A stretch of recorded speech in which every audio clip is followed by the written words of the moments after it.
How would you motivate and inspire 28 men under your command?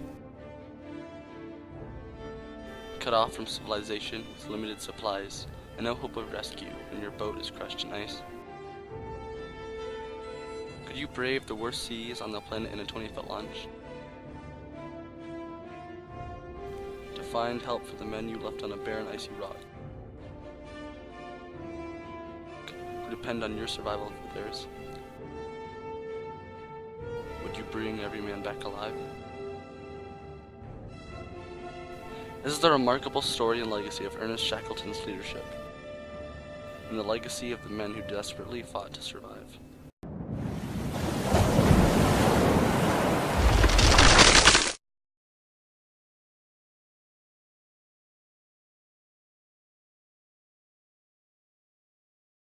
On February 15, 1874, Ernest Shackleton was born in Kilkea, Ireland. Somewhat directionless during his childhood, Shackleton found his destiny on the sea, and his passion in Antarctic expeditions in the early 1900s. Exploration of the South was popular during Shackleton's time. Antarctica had not been explored much, and explorers were anxious to discover the new continent. Many daring expeditions occurred, and the mysterious continent was full of adventures. Other great leaders, such as Robert Falcon Scott, Edgeworth David, and Roald Amundsen, led expeditions to the South Pole that would forever embody Antarctic exploration. In 1902, Shackleton joined the crew of the Discovery led by Sir Robert Falcon Scott. Nearly reaching the South Pole, the bitter cold exhausted Shackleton, and the other men on the crew did not reach the South Pole. However, Shackleton learned that reaching the pole would be harder than he thought. Once back in Europe, Shackleton saw himself as being in high demand for his published articles of the Discovery and his newly achieved experience in Antarctic adventure. In 1905, Shackleton studied politics and became a shareholder in speculative companies. However, Shackleton was making it no secret of his love for the Antarctic and his longing to return on another expedition in the future. Weeks later, Norwegian explorers led by Roald Amundsen reached the South Pole, changing Shackleton's goals. Shackleton would now aim to cross the entire continent of Antarctica.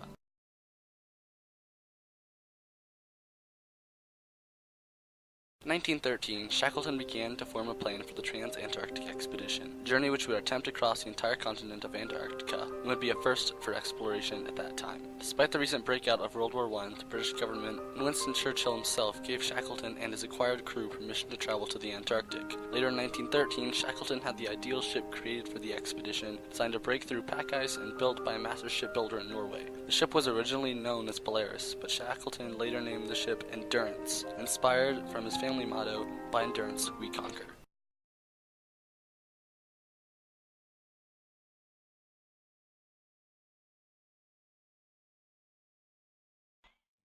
On September 27th, Ernest Shackleton and his crew departed from London and set sail across the Atlantic Ocean to Buenos Aires, Argentina. From this city, the crew would sail to the island of South Georgia, Chile. From South Georgia, the ships traveled southward to the body of Antarctica, sailing through pack ice. After a short time, the ice started to get thicker and freezing at a faster rate. Shackleton decided to take another approach and travel north along the peninsula. Then, on January 15th, 1915, the Endurance became frozen, stuck in pack ice. Slowly, the ice caved in tighter into the ship. Carpenter Harry McNish described the ship the night before it was beset, making sounds like a dying animal or person. After a few days, much water started to pour on the ship. Shackleton gave his men the order to abandon the ship. On January 21st, 1915, the Endurance gave way and burst to splinters. Shackleton believed that his men had no need to lose hope, though. There was a whaling port and storage cache on Paulette Island, approximately 250 miles away. The men gathered as many supplies from the wrecked ship as they could, saving canned food, clothing, and any other necessities they would need to survive.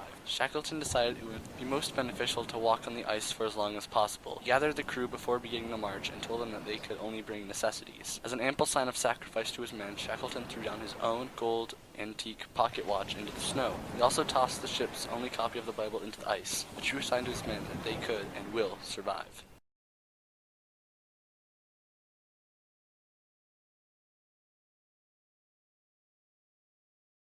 Shackleton set out along with 4 other men to accompany him. He refused to pack any more than 4 weeks' worth of supplies, knowing it would diminish his crew's positivity towards survival. Shackleton and the James Caird set off on April 24th, 1916. After 15 days at sea, on May 8th, the island of South Georgia was visible, and they moved onwards towards the island. To this day, one of the crew members, Frank Worsley, is given much credit to their navigation towards that island. When they reached the rocky shore, a horrible discovery was made. Miles of mountainous terrain blocked their path to safety. Shackleton wanted him and his small group to try and go overland now, to get to the whaling station. Shackleton took 2 of his men to join him and cross 32 miles of mountainous terrain, while leaving the other 3 men to stay with the James Caird boat and wait for them. The trip alone would be 36 hours long for Shackleton and his men to cross the mountains with him. On May 20th, Shackleton reached the whaling station at Stromness port.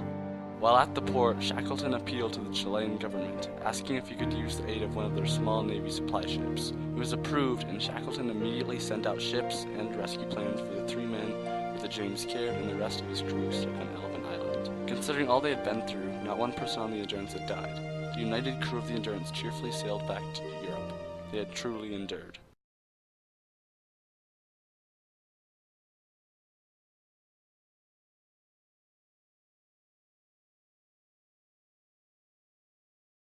Upon return, World War I was in full swing. Shackleton resumed his lectures on Antarctic discovery and added his account of the Endurance expedition to his lectures.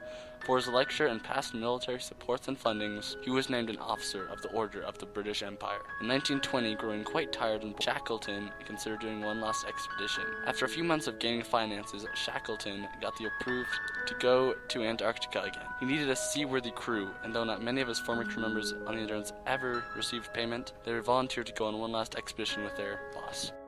After setting sail and heading southwards, they reached the Antarctic. Shackleton was reported to have multiple back pains and chest pains, but he wished to keep going. As he neared the area known as South Georgia, which is where they had been during the Endurance expedition, tragedy struck. At 2:50 a.m. on January 5th, 1922, Shackleton suffered a fatal heart attack. On March 5th, Shackleton was buried in South Georgia. Over time, as the rest of his crew from the Endurance expedition passed away, their ashes have been laid next to their leader's grave.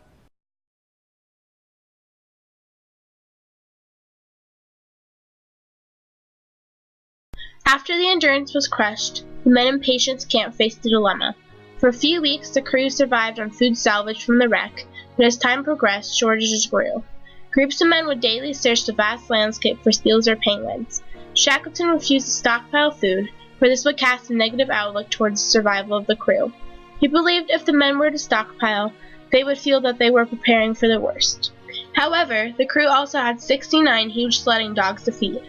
The men had grown very fond of the dogs, but many dogs consumed more food than some of the men. This was a problem. Slowly over a period of 8 months, the crew had to kill the dogs, providing food for themselves in order to survive. They only killed the dogs when most needed, following Shackleton's brilliant ideal not to stockpile food. The boss would often inspire the men with brief speeches and offer encouragement to everyone. In Shackleton's private journal, he would often express his feelings towards survival and the hope from his crew. He could still be emotionally askew, but would block those negative feelings and show his men an optimistic and hopeful man. Shackleton often reminded the men of why they are trying to survive. For many of these men, their inspiration were their families back home, that they hoped to see once again.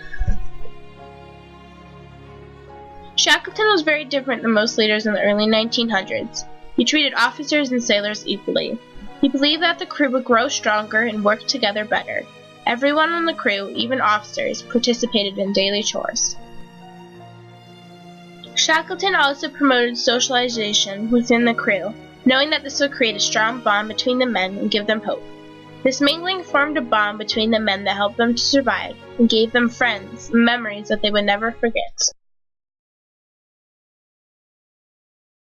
Well, Shackleton's legacy is without doubt his leadership in every aspect. You know, his timeless leadership. I mean, 100 years from now, people will still be, people like you will still be doing projects on it. People will be writing books about it. I mean, it is timeless. It will continue forever.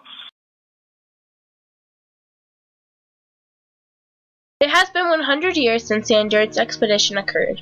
Shackleton's legacy has been spread and upheld in ways he could have never imagined. Hundreds of books and documentaries have been created marveling at his leadership. Even conventions and leadership schools are dedicated to understanding his leadership style during his expeditions. And now, like myself, they long to go again. They want to feel the wild calling them and the silent weight of the frozen south.